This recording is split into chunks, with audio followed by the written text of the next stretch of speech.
नमस्कार, मैं आरबी सिंह यादव और आप देख रहे हैं मेरा YouTube channel R B Singh Yadav editor. आज राहुल गांधी पर एक बार फिर बात करते हैं। राहुल गांधी के खिलाफ जो साजिश ईडी के द्वारा रची जा रही है उसका भांडाफोड़ हुआ है, लेकिन ये साजिश झूठी नहीं है, सच्ची है पूरी तरह से। क्योंकि जब 2-3 दिन पहले राहुल गांधी ने रात के 1:52 पर जो ट्वीट किया था उसका कहीं से भी कोई रिएक्शन नहीं आया है। एक नेताजी ज़रूर थे जो आज जब बिहार में थे, बेगूसराय में अपने इलाके में, तो वहाँ पे जो महिलाएं होती हैं आंगनबाड़ी वगैरह और जो कुछ जो ANM टाइप जो होती हैं, उनके एक जुलूस ने, उनके प्रदर्शन ने उनको घेर लिया, तो वो गाड़ी छोड़ करके एक मोटरसाइकिल पर भागने लगे। वो पूछ रहे थे कि राहुल गांधी इस बात का सबूत दें कि उनके खिलाफ इस तरह की कोई कार्रवाई हो रही है। तो जिस व्यक्ति को वहाँ के बिहार में उनकी अपनी कॉन्स्टिट्यूंसी में जो पब्लिक भगा रही है, दौड़ा रही है, उसको तो कोई यकीन नहीं बनता राहुल गांधी को कुछ पूछने का। खैर, राहुल गांधी ने जो कहा उसका खंडन आज तक नहीं हुआ। ना तो ईडी ने खंडन किया, ना ही अमित शाह ने खंडन किया, ना ही नरेंद्र मोदी की तरफ से कोई बात आई, और ना ही बीजेपी के जो अधिकृत लोग हैं उनकी तरफ से इस तरह की कोई बात आई कि राहुल गांधी के खिलाफ कोई साजिश नहीं रची जा रही है और वो जो कुछ भी कह रहे हैं वो गलत है। इस तरह का कोई खंडन नहीं आया। तो सबसे पहले तो जिसको छापा मारना है उसको खंडन करना चाहिए था।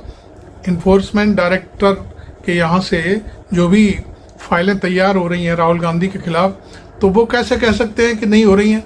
क्योंकि उन्होंने लिखा था कि इनसाइडर से पता चला है। इनसाइडर का मतलब क्या होता है आप जानते हैं? जिनके हाथों में कमान होती है, जो उस कमान के हिस्सेदार होते हैं, उन हिस्सेदारों ने बता दिया राहुल गांधी को कि होशियार हो जाइए राहुल गांधी, आपके खिलाफ ईडी की रेड की तैयारी चल रही है। तो मैं समझता हूँ, देखिए आजकल हम देखते हैं, एज पत्रकार हम ये आपको बताना चाहते हैं कि जब भी कोई गलत खबर लिख जाती है तो बाकायदा SSP और SP हर ज़िले में खंडन करते घूमते रहते हैं कि नहीं ये गलत है, ये अखबार ने गलत लिख दिया है, फलाना है, ढिमका है। DM और सूचना विभाग सारे लोग सक्रिय हो जाते हैं। और यहाँ तक कि जो प्रदेश लेवल की जो सरकारें होती हैं वहाँ भी इस तरह की बातें होती है कि नहीं आपने गलत लिख दिया। खैर, वो एक डर भी होता है, बहुत सारी चीज़ें हैं। मैं आपको बता दूं कि उत्तर प्रदेश में एक बार राज्यपाल हुआ करते थे रेड्डी साहब, और उस समय उन्होंने नेताजी के खिलाफ, मुलायम सिंह यादव जी के खिलाफ कुछ बोल दिया था बहुत ज़बरदस्त, और उसको मैंने अपने अखबार में छाप दिया ला करके, और वो सवेरे फर्स्ट पेज पर जैसे ही उनका फ़ोटो लग के खबर छपी, उनकी एकदम से गिग्गी बंध गई और वो बोले खंडन हो गया। और उन्होंने बाकायदे कुछ लोगों से कह करके मुझे बुलवाया वहाँ पर, जो आगरा का सर्किट हाउस है उसमें। उन्होंने कहा कि नहीं मैंने ऐसा नहीं कहा था और ये छापने के लिए नहीं थी बात। खैर, तो इस तरह से तमाम चीज़ें होती रहती हैं। खैर, मैंने उस बात का खंडन नहीं किया, मैंने कहा नहीं आपने कहा था और मैंने तभी छापा है, मेरी आपसे कोई दुश्मनी नहीं है। तो गवर्नर महोदय उस समय राज्यपाल के एकदम से अटपटे हो गए थे और बड़ा भारी, वहाँ इस समय जब विजय सिंह राणा उस समय विधायक हुआ करते थे, तो उनके सामने ये जब बात आई तब उन्होंने कहा कि आज इस तरह की बातें हो गई हैं। तो खैर, इस तरह से चलता है। यदि कोई खबर गलत है, जनसत्ता छाप रहा है और संजय राउत कह रहे हैं, तो कोई गलत नहीं कह रहे हैं कि भाई उनके लिए खतरा भी है जान को, तो खंडन क्यों नहीं हो रहा? और यहाँ तक के IB के जो इनपुट हैं वो भी सामने आ रहे हैं। खैर, जो चीज़ें चल रही हैं, अब इसके पीछे कारण क्या है मैं आपको बता देता हूँ। आप इस वीडियो को पूरा अंत तक देखिए, तब आपकी समझ में आएगा कि हकीकत क्या है। मोदी क्यों घबराए हुए हैं, अमित शाह क्यों घबराए हुए हैं। अमित शाह और नरेंद्र मोदी इस समय इतने घबराए हुए हैं चूँकि उनकी बहुत किरकिरी हो चुकी है। 400 की जगह 240 सीटें आई हैं, दावा किया जा रहा। आज भी देखा होगा आपने, चंडीगढ़ में बोल रहे थे वो कि नहीं 4थी बार भी PM बनेंगे नरेंद्र मोदी। ठीक है, उनका अपना कोई सोच होगा, कोई आंकड़ा होगा। अमित शाह की बात कर रहा हूँ, एक रैली थी, तो वो क्या है, वो ये दिखावा कर रहे हैं कि हरियाणा में जो चुनाव हो रहा है उसमें हमारी सरकार बनेगी। और चिंता मत करिए, ये विपक्ष जो है इस तरह की अफवाहें फैला रहा है, फलाना फलाना डिमका डिमका। तो खैर उनका अपना, उनकी पार्टी है, वो गृह मंत्री हैं, वो उनको कहीं से इनपुट मिल रहे होंगे कि चौथी बार भी प्रधानमंत्री बनेंगे नरेंद्र मोदी। तो खैर मैं अब आता हूँ उसी बात पर कि ये सारी चीज़ें चल क्यों रही हैं, हिले हुए क्यों हैं लोग। इसलिए हिले हुए हैं कि जो चुनाव आ रहे हैं बहुत इम्पोर्टेंट प्रदेश हैं। हरियाणा दिल्ली के नज़दीक है, राजधानी के नज़दीक। हरियाणा में जब कोई बात होती है तो पूरे देश में फैलती है। मैं आपको बताऊँ, हरियाणा कोई मामूली प्रदेश नहीं है तो छोटा, 90 सीटों वाला प्रदेश है, 10 सीटें लोकसभा की हैं, लेकिन इतना मारक है कि जब वहाँ का ताऊ जब बोलता है तो फिर अच्छे अच्छों की घिघी बन जाती है, वो अच्छे अच्छे हिल जाते हैं। आपको मैं बता दूं, भले ही सरकार के बलबूते पर घेराबंदी हो रही है किसानों की, लेकिन वो असफल है पूरी तरह से। किसान अपनी नैतिक बात कर रहे हैं कि भाई पुलिस ने हमको रोका है, हम रुके हुए हैं। नहीं तो 2 मिनट लगते हैं किसानों को। किसानों पे इतनी भीड़ है कि जब वो अपनी सी पे आ जाएं तो कोई पुलिस, कोई डीएम, कोई कुछ नहीं कर सकता, फटाफट से दिल्ली आ जाएंगे। और देखो आ भी गए, एक डेलीगेशन आया राहुल गांधी से, संसद में मिला करके। बाद में आप क्या कह रहे हैं क्या नहीं कह रहे हैं वो सब चलता रहता है। यहाँ तक कि राहुल गांधी ने गलत तरीके से प्रेस से वहाँ पर अपनी टिप्पणी दी, यहाँ तक बातें आई, लोकसभा अध्यक्ष बोले। लोकसभा अध्यक्ष भूल जाते हैं तमाम। वहाँ पे आपने पिछली बारी लोकसभा जब उद्घाटन हुआ था तब तमाम नेता उनको बुलाया, एक्टर्स जो होते हैं फिल्मची, तो उन्होंने आकर के इंटरव्यू दिए, तब तो आपने कुछ नहीं कहा। और राहुल गांधी ने किसानों से बात कर ली तो आपको बड़ी मिर्ची लगने लगी। खैर वो एक कहानी अलग है। अब राहुल गांधी को ईडी से घेरने की क्यों तैयारी चल रही है, इस बात पे मैं आता हूँ। हरियाणा में चुनाव है, महाराष्ट्र में चुनाव है और झारखंड में चुनाव है। 3 स्टेट में चुनाव है और लगातार यदि नरेंद्र मोदी की इन 3 राज्यों में हार होती है, जैसे संसद में हो गई, बहुमत नहीं मिला, और 3 राज्यों में चुनाव में हार हुई, तो निश्चित तौर पर समझ लीजिए कि जो लग्गियां लगी हुई हैं दोनों तरफ नरेंद्र मोदी के यहाँ, उन लग्गियों में से एक तो कम से कम भागने की पूरी तैयारी में है, और वो है, उसका नाम है नीतीश कुमार। हालांकि आज एक कोई इनपुट में देख रहा था कि नीतीश कुमार संन्यास लेने जा रहे हैं राजनीति से। शायद दुनिया में कोई भी आदमी नीतीश कुमार को समझ ही नहीं पाया है अब तक। नीतीश कुमार के पेट में कितनी लंबी दाढ़ी है, कितनी घनी है, कितने बाल हैं, उस बात को कोई नहीं जानता। कब पलटी मार जाए, कब क्या कह जाए। एक बार और कहा था उन्होंने कि ये मेरा आखिरी चुनाव है, इसी बात पे चुनाव जीत गए। अब वो कह रहे हैं संन्यास ले लो। कुछ लोगों से कहलवाएंगे अरे भाई संन्यास मत लीजिए, संन्यास की क्या ज़रूरत है, फिर लौट आएंगे, छोटी बात है। यदि उनको लगा कि मोदी का जादू खत्म हो रहा है 3 राज्यों में, यदि भारतीय जनता पार्टी की सरकार नहीं लौटी, नहीं बनी, झारखंड में तो खैर लौटने का कोई मतलब ही नहीं है, क्योंकि झारखंड में पहले से ही कांग्रेस और उसकी झारखंड मुक्ति मोर्चा की सरकार चल रही है।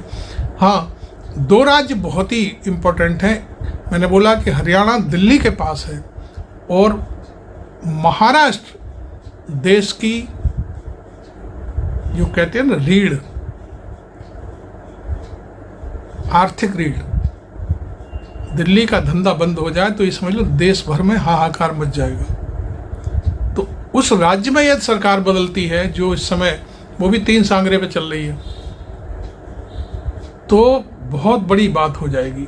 मैं आपको बता दूं, देखिए बहुत सारे हमारे पत्रकार मित्र हैं, वो बताते रहते हैं कि महाराष्ट्र में राहुल गांधी की नाम पर आंधी चल रही है। जैसे कहते हैं ना पुराने ज़माने में कांग्रेस किसी लकड़ी को भी चुनाव चिन्ह दे देती थी तो वो भी लकड़ी भी जीत जाती थी। आज महाराष्ट्र में यही हालत है। और मैं आपको बता दूं, महाराष्ट्र में भी हाल है, बीच में मैं और आपको उत्तर प्रदेश में भी यही हाल है। अखिलेश यादव जिस लकड़ी को भी दे देंगे टिकट, जहाँ से भी विधानसभा चुनाव में, वो जीतेगा हर हालत में। अब ये 10 बाई इलेक्शन होने जा रहे हैं, इनमें आपको पता चल जाएगा कि किसका क्या जलवा है। भले ही ये तो छोटी मोटी घटना है, हिंदू मुस्लिम करते रहिए, एम बाई फैक्टर करते रहिए, उससे क्या फ़र्क पड़ता है। लोग संविधान को लेकर के इस समय समाजवादी पार्टी के साथ आए हैं, कांग्रेस के साथ। संविधान जो हाथ में लेकर के राहुल गांधी और अखिलेश यादव चल रहे हैं, ये बचाना है। वास्तविकता यही है। ये सब हो क्या रहा है भाई? आज मैं अयोध्या का जो पकड़ा गया है, वो नगर अध्यक्ष समाजवादी पार्टी का, शायद जेल में है इस समय वो, उसके परिवार को आज तक वाले दिखा रहे थे। मैं अब इस दर दर की तो बात छोड़िए, आज तक वालों ने वहाँ पर जाकर के इंटरव्यू लिया। वो बेचारा लड़का कोई गौतम था, बहुत अच्छा उसने रेस्पॉन्स दिया फैमिली को। उनकी बातें सुन करके मैं दंग रह गया। अरे भाई, वो तो बेकरी चलाता है, बेकरी में राजू नाम का एक लड़का है और उसने कहा कि वो लड़की से प्यार करता है, लड़की उसके साथ रहती सुनती है। वो तो इसलिए फंसाया गया है कि ये मुसलमान है, मुसलमान के नाम पे हमेशा मोदी जी राजनीति करते आए हैं। किस किस का नाम लेना बेकार है, आप लोग सब जानते हो। अब बात आती है कि यदि मुसलमान और यादव फंस गया तो आप बुलडोजर भेज देते हो, और जब अपनी पार्टी के लोग फंस जाते हैं तो आप चुप्पी साध जाते हो, वोटों पे टेप लग जाता है, सिल लेते हो वोटों को। अरे भाई, ये तो कल परसों की बात है। आपके आईटी सेल के 3 लोगों की फोटो है नरेंद्र मोदी जी के साथ में। किस किस के घर को गिराया आपने, लड़की के साथ रेप किया और उसका मर्डर कर दिया। और कुछ बताना हो तो दर्शक बता दें, कि मैं अगले वीडियो में बता दूंगा कि और कौन कौन क्या क्या क्या है। किसी के साथ फोटो होना, किसी के साथ किसी को जोड़ देना, ये तो दाएं बाएं हाथ का खेल होता है राजनीति में। आपको छपास का रोग है तो आप कुछ भी करते रहिए। अखिलेश यादव हटे, आपने गंगा जल से उनका निवास, जो कालिदास मार्ग है पर निवास है, उसको धुलवा दिया लाइमलाइट में लाने के लिए। देखो, हम ऐसा करते हैं। ये सारी चीज़ें आपने, कांवड़ यात्रा का जो मार्ग है उस पर नेम प्लेट लगवा दिया, केवल लाइमलाइट, अखबारों में फुलझड़ियाँ छूटती रहें। तो जो आज तक वाले जो लड़के ने, जो संवाददाता है वहाँ का, गौतम करके है कोई, उसने बेचारे ने बहुत अच्छा इनपुट लिया और फैमिली की सारी बातें उसने अपने यूट्यूब, जो आज तक का जो यूट्यूब चैनल है, उस पर दिखाया। हमने देखा, वो बहुत अच्छा लगा। कभी कभी ऐसी चीज़ें आती हैं, लोग हिम्मत करके दिखा देते हैं। खैर, तो ये जो मैं आपको बता रहा हूँ कि अब मैं लौट के फिर बम्बई चलता हूँ। बम्बई में जो आर्थिक राजधानी है और उसके बलबूते पे महाराष्ट्र पूरा देश को आर्थिक रूप से सहयोग करता है, वो एक बहुत बड़ी बात है। यदि वहाँ पर अब की बार ये जो तिगड्डी सरकार है, जो भ्रष्टाचार में लिप्त होने वाले नेता हैं, इनको यदि मात मिली तो निश्चित तौर पर कांग्रेस और जो उनका जो गठबंधन है 3 लोगों का, जिसको शायद अगाड़ी करके कहते हैं, अगाड़ी संगठन की सरकार बनी तो अच्छे के तख्ते पलट हो जाएंगे, मैं आपको बता दूं। तो मोदी और शाह इसलिए घबराए हुए हैं कि भाई ये जो आंधी है राहुल गांधी की, उसे कैसे रोका जाए। उसे रोकने के लिए सीधा फंडा है कि ईडी के जरिए उन्हें व्यस्त किया जाए। सबसे पहले नोटिस दिया जाए। नोटिस देने का अर्थ क्या होता है? हाईलाइट हो जाएगा, लीड खबर बन जाएगी। सरकार ने, मतलब ईडी ने नोटिस दे दिया राहुल गांधी। ये बदनामी करने का पहला स्टेप होता है। फिर उसके बाद संबंध दिया, बुलाइए आप उनको, पूछताछ के लिए बुलाइए। अरे पिछले मामले में, नेशनल हेराल्ड वाले मामले में 55 घंटे राहुल गांधी से पूछताछ हुई, निकला क्या? 0। ईडी के अधिकारियों ने राहुल गांधी से कहा कि आपके पास कुछ नहीं है, आप बहुत ही बड़े आदमी हैं और बड़े नेता हैं और आपको फंसाने की पूरी कोशिश हुई। ये बात राहुल गांधी ने सार्वजनिक की है बाकायदे कई बारी। ईडी ने उनको अंत में ये कहा कि आप रहने दीजिए, और उस बात को भी देखिए 4-5 साल गुजरे जा रहे हैं, कुछ भी नहीं हुआ। बस केवल कहने के लिए हो जाता है कि जमानत पे छूटे हुए हैं, फलाना हो रहा है, ढिमका हो रहा है। अरे भाई, जमानत पे छूटे, जमानत के लिए अर्जी लगाइए, खारिज कराइए जमानत, भीतर कराइए इनको, सोनिया गांधी को और राहुल गांधी को, तो आपको पता चलेगा सारी चीज़ें। खैर, अब सबसे बड़ी बात यह है कि जो 4 जून के बाद स्थिति बनी है, और संसद का 2 बार सत्र हो चुका है, दूसरी बार चल रहा है इस समय। इस सत्र में नरेंद्र मोदी की बहुत किरकिरी हुई है। तो उस किरकिरी से, उस हेटी होने से पूरे दोनों के दोनों जो गुजराती नेता हैं हमारे, बहुत परेशान हैं।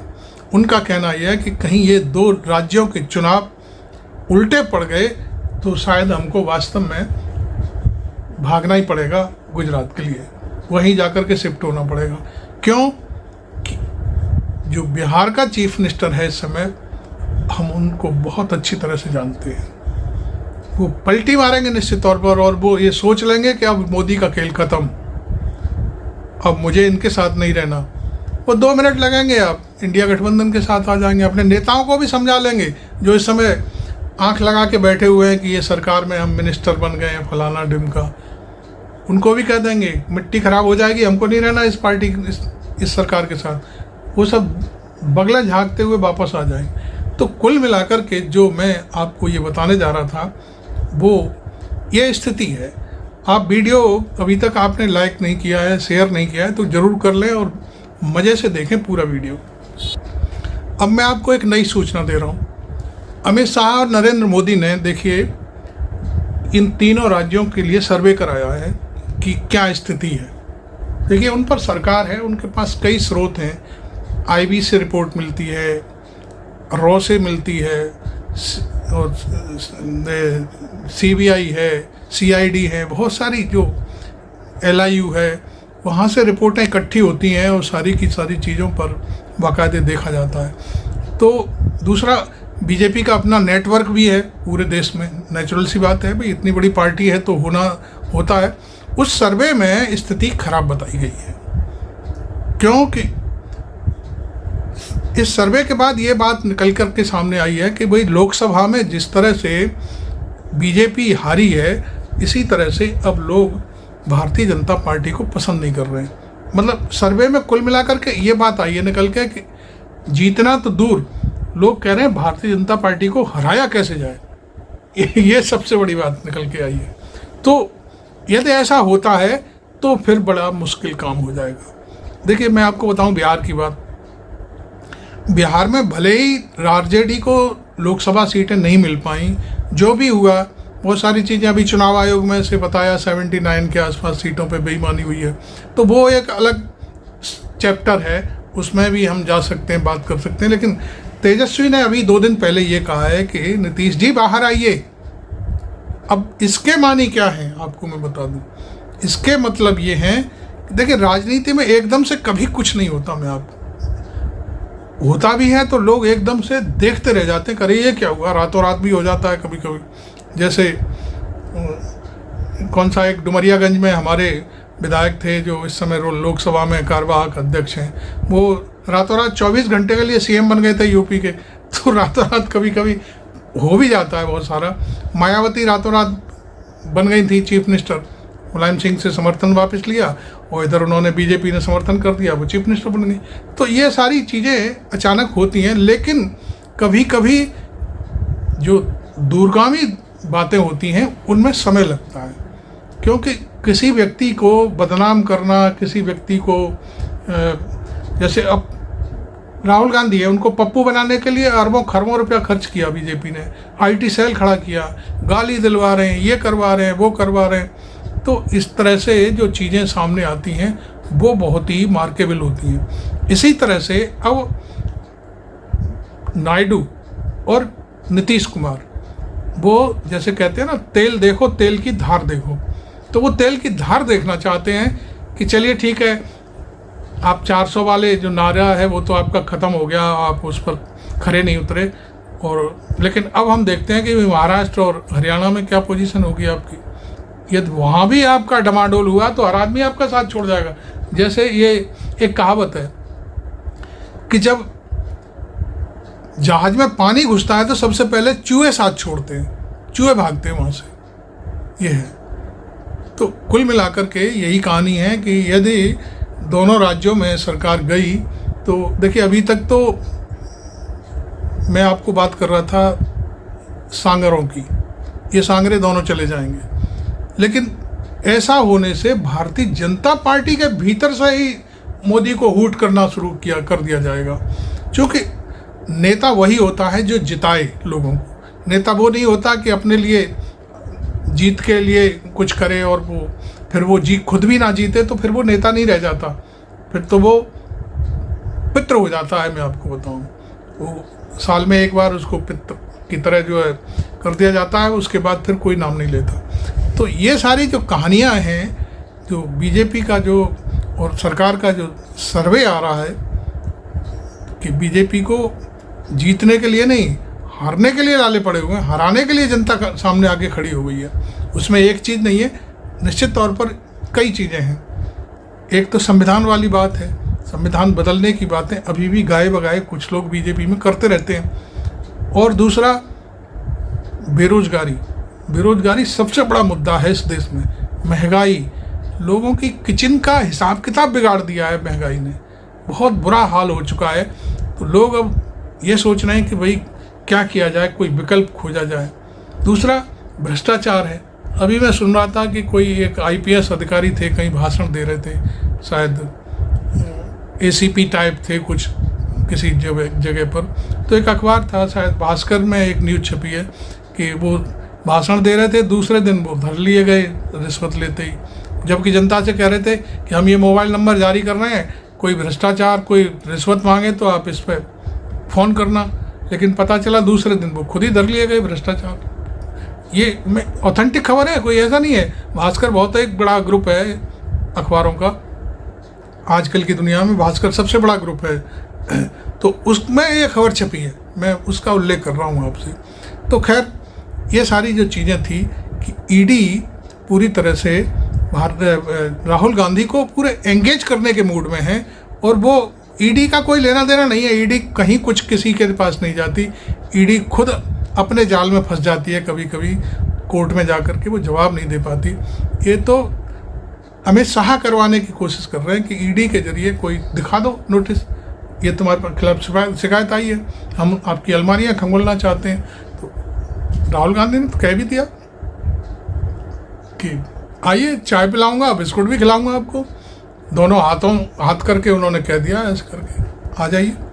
तो कुल मिलाकर के मैं ये कहना चाह रहा था कि आप जो है, मैं फिर बार बार कहूँगा, मेरा चैनल अभी तक आपने सब्सक्राइब नहीं किया है, क्योंकि आप करते हैं तो मुझे पता चल जाता है कि सब्सक्राइब कर लिया है, और लाइक भी नहीं किया आपने ये वीडियो, तो इसको ज़रूर करें। तो मैं आपको एक चीज़ और बता दूं, अभी पिछले दिनों बिहार में मीटिंग थी, चीफ मिनिस्टर ने मीटिंग ली कैबिनेट की, उसमें दोनों चीफ मिनिस्टर नहीं आए थे। ये एक नई खबर है, इसलिए वहाँ की स्थिति बहुत डमाडोल है, और वो शायद मांग भी कर रहे हैं कि भाई नरेंद्र मोदी जी, ये जो 3 राज्यों के चुनाव हो रहे हैं इनके साथ ही बिहार का चुनाव करा दो। क्योंकि बिहार में जो वर्तमान में पोजीशन है, जो अच्छे सांसद 12 सांसद जीत करके आए हैं, तो उनका ये कहना है कि कम से कम इस समय चुनाव हो जाएं तो मैं 60 सीटों पर आराम से जीत जाऊंगा।